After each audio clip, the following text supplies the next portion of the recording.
Okay, நம்ம இன்னைக்கு நம்ம நண்பர்களோடு வந்திருக்கோம். இவங்களை நம்ம என்ன சொல்கிறது, சமூக அக்கறை கொண்ட இளைஞர்கள், நம்ம அடுத்த தலைமுறை மேலே நம்பிக்கை கொண்ட இளைஞர்கள். நாகராஜ் இருக்கார், பிரபு இருக்கார், பிரவீன் இருக்கார், குமார் இங்கே வந்திருக்கணும், அவரை மிஸ் பண்ணுறோம். இப்போ நம்ம எங்கே இருக்கோம்னா புதுச்சத்திரம், அது பக்கத்தில் இருக்கிற ஜமுன் கரப்டூர் தடுப்பணை. இப்போ தான் நம்ம மக்களுக்கு இதோட வரலாறை ஷேர் பண்ணேன். இது 1876 தொடங்கப்பட்ட தடுப்பணை. திருவள்ளூர்லேருந்து வர தண்ணி இந்த சின்ன தடுப்பணை மூலியமாக தான் இது செம்பரம்பாக்கம் ஏரிக்கு போகுது அப்படிங்கிற கதையை மக்களுக்கு எடுத்து சொன்னேன். என்ன சொல்ல வந்திருக்கோம்னா, இதோ இந்த சின்ன தடுப்பணை இருக்குது பார்த்தீங்களா, இது வழியாக இது 1876 கட்டப்பட்டது. இப்போது நம்ம திருவள்ளூரில் வர கூவம் தண்ணி இது வழியாக தான் நேராக எங்கே போய் செம்பரம்பாக்கம் என்னும் ஏரியை அடைகிறது. அது என்ன, அதில் சென்னை மக்களை குடிநீராக யூஸ் பண்ணுறாங்க. இதை நம்ம புரிஞ்சுக்கணும். அப்போ இது எங்கேருந்து கிளம்புது, பாலாத்து தண்ணி நந்திமலை என்ற ஊர்லேருந்து கிளம்புற பாலாறு வாலாஜாப்பேட்டைக்கு வருது, வாலாஜாப்பேட் ரோடு வருது. அங்கே தடுப்பணையிலேருந்து திருப்பி விடப்பட்டு காவேரிப்பாக்கம் ஏரியை ரொப்புது. காவேரிப்பாக்கத்துலேருந்து நேராக வருது, கேசவரத்தில் ரெண்டாக பிரியுது, ஒன்று கூவம். அதான் இப்படி போய் செம்பரம்பாக்கத்தை அடையுது. எது, இந்த பிரிட்ஜ் வழியா. நம்ம இருக்கிறது புதுச்சத்திரம். இந்த பிரிட்ஜ் பேர் சார், இது பங்காரு அணை கால்வாயோட பிரிட்ஜ். இந்த தண்ணி போகுதுல, இந்த தண்ணியை குடிச்சா மக்களுக்கு என்னென்ன நல்ல விஷயம். இப்போ ஒரு 25 வருஷம் முன்னாடி கேட்டீங்கன்னா பிரபு, இது உண்மையாவே பன்னீர் மாதிரி இருக்கும், நல்ல தெளிந்த கல்கண்டு மாதிரி, அந்த மாதிரி தண்ணி இருந்ததுப்பா. இது நீ கேட்டது நல்ல விஷயம். இப்போ கடந்த நம்ம 20 வருஷத்துக்கு முன்னாடிலாம் எல்லா தண்ணியும் கேசவரத்துலேருந்து பூண்டிக்கு அமுச்சிட்டாங்க. நம்மலாம் ரொம்ப தண்ணி கஷ்டப்பட்டிருந்தோம். அப்போ தண்ணி கிடைக்கவே கிடைக்காது. இந்த ஆற்று கீழே இந்த ஊற்று தண்ணியை நம்பி இருந்தோம், நல்லா இருந்தது.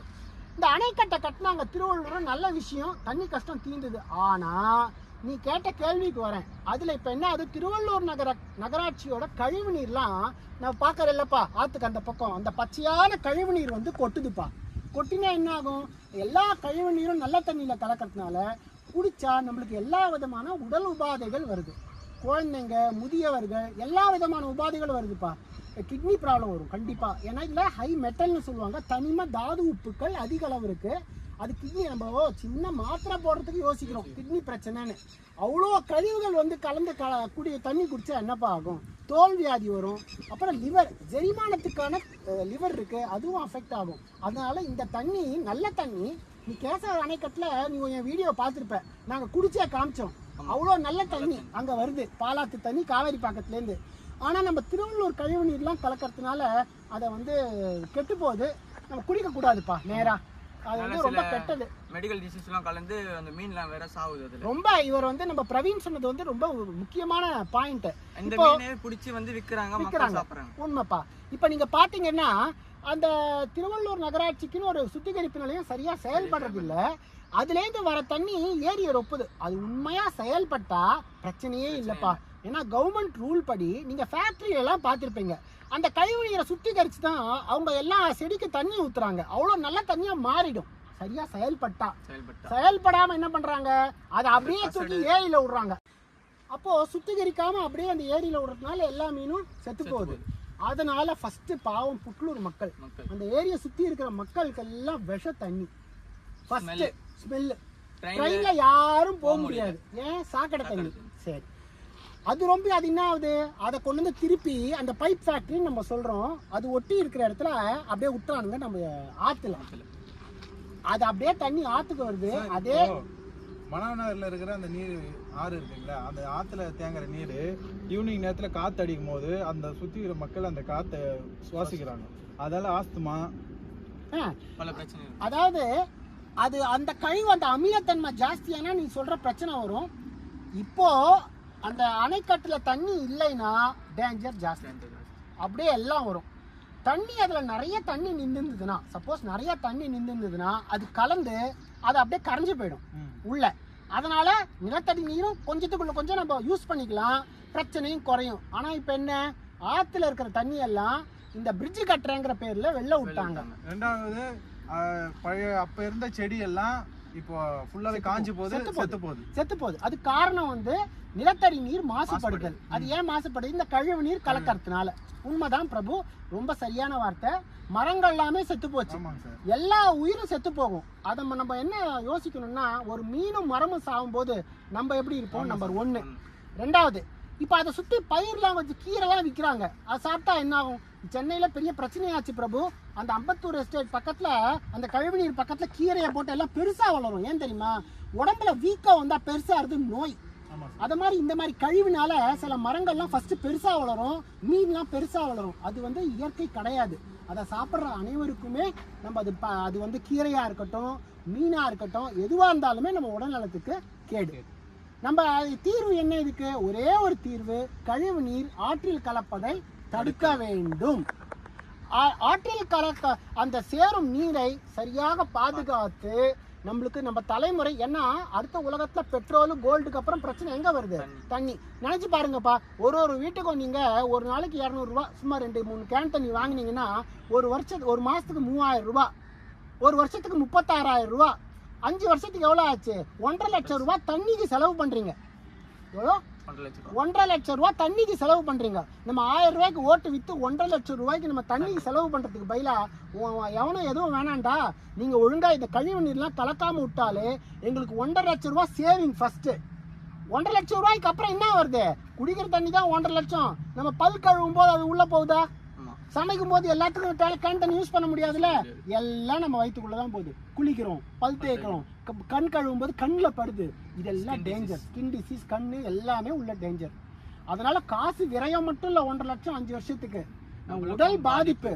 உடல் பாதிப்பால 10 நாள் வேலைக்கு போகலைன்னா 10,000 ரூபாய் லாஸ். யோசிச்சு பாருங்க. மக்கள் வந்து ரொம்ப யோசிக்கணும். சரி, இளைஞர்கள் ஒரு விஷயம், இதுல ரொம்ப பாதிக்கப்படுறது முதியவர்கள், குழந்தைகள்.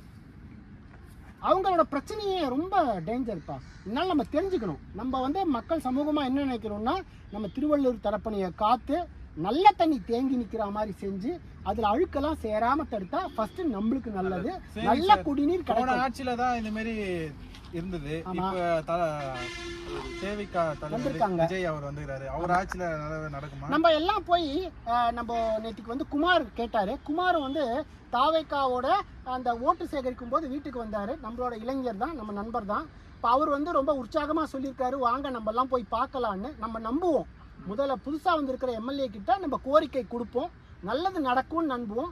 இது நம்ம கேட்கறது நம்மளுக்காக இல்லை. ஏன்னா இதை நம்பி இருக்கிற பல ஆயிரக்கணக்கான மக்கள் நிலத்தடி நீரை நம்பி இருக்காங்க. நீர் ரொம்ப முக்கியம். நினைச்சு பாருங்க, நம்ம எல்லாம் டேங்க்ல பிடிச்சி குடிக்கிற அளவுக்கு வந்தா நம்ம வாழ்க்கை என்ன ஆகும்? நினைச்சு பாருங்க. ரெண்டாவது, இந்த தண்ணி தான் செம்பரம்பாக்கத்துக்கே போகுது. அதனால நம்மளுக்கு வேற வழியே இல்லை. இந்த தண்ணியை நம்ம பாதுகாத்து தான் ஆகணும். அந்த செக் டேம்ல ஃபுல்லு தண்ணி நின்றா நம்ம பல தலைமுறைகள் நல்லா இருக்கும். அது வந்து முதல்ல அந்த செக் டேம்ல தண்ணி நிக்கணும்ன்றீங்க, அது சுத்தி வீடுங்களா இருக்கு. ஆமா, நம்ம அந்த வீடுங்களை இப்ப இருக்கிறத ஒன்றும் பாதிப்பு வராத அளவு பார்த்துக்கணும். அவ்வளவுதான் நம்ம செய்ய முடியும். ஏன்னா அந்த வீட்டில் இருக்கிறவங்களுக்கும் தண்ணி வேணும்ல. சரி, நம்ம வீடுன்னு ஒண்ணு, தண்ணின்னு ஒண்ணு. நம்ம வந்து இதுவா அதுவான்னு பேச முடியாது, ரெண்டும் வேணும். இப்ப பாத்தீங்கன்னா இங்க பாருங்க, இத சுத்தி கரை மாதிரி கட்டிக்கிறாங்க. இப்ப நம்ம ஆறுங்க மனோகர் ஆறு பாருங்க, ஓப்பனா தான் இருக்கு. நீங்க இதே மாதிரி மனோகர் ஆத்துலயும் சுத்தி கரை கட்டணும். அது வந்து கவர்மெண்ட் பிளான்லாம் இருக்குங்கிறாங்க. அது எப்ப வரும் நம்மளுக்கு தெரியாதுப்பா. நம்ம அதை நம்பிலாம் உட்கார்ந்துருக்க முடியாது. ரெண்டாவது பாத்தீங்கன்னா 150 வருஷம் முன்னாடி இவங்க இதை கட்டினாங்க. எப்போ? 150 வருஷம். அப்ப இங்க மனுஷங்க யாருமே வாழல. அதனால ஈஸியா போச்சு. இப்ப அதுக்கெல்லாம் எடுத்து கட்டினா அது இன்னொரு பிரச்சனையா கூட ஆகும். என்னோட தாழ்மையான கருத்து, வாழும் மக்கள், கரையோரம் வாழும் மக்கள் என்ன புரிஞ்சுக்கணும்னா, இந்த நல்ல தண்ணி இருந்தாதான் நம்ம இங்க வாழ முடியும். ஃபர்ஸ்ட் வறண்ட ஆறா இருக்கும்போது வாழ முடியாது. அதுல வந்து கழிவுநீர் கலந்தா நம்ம வாழ்க்கையே டேஞ்சர். கேன்சர் முதற்கொண்டு அனைத்தும் வரும். நல்ல நீர்நிலைகள் பக்கத்துல வாழறது நம்ம பழங்கால பழக்க முறை. நல்ல தண்ணியா இருந்தா நம்ம ஆயுள் நல்லா இருக்கும், சந்ததி நல்லா இருக்கும்.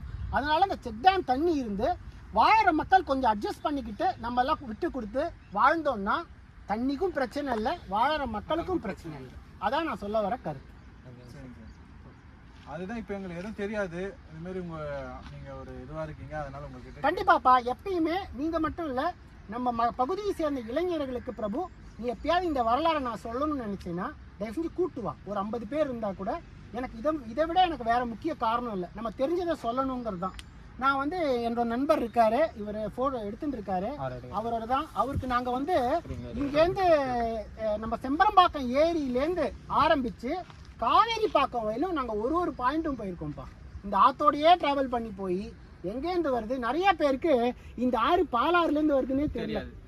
இது பாலாத்து தண்ணி. சென்னையில இருக்கிற பாரெல்லாம் பாருங்க, அப்பார்ட்மெண்ட்ல எங்க வீட்டுல பாலாத்து தண்ணி வருதுன்றான். அது எங்கேருந்து வருது? செங்கல்பட்டுலேருந்து வருது. எங்க வீட்டு பக்கத்துலேயே பாலாத்து தண்ணி ஓடின்னு இருக்கு. வெக்கமா இல்லையா நம்ம அதை விடுறதுக்கு?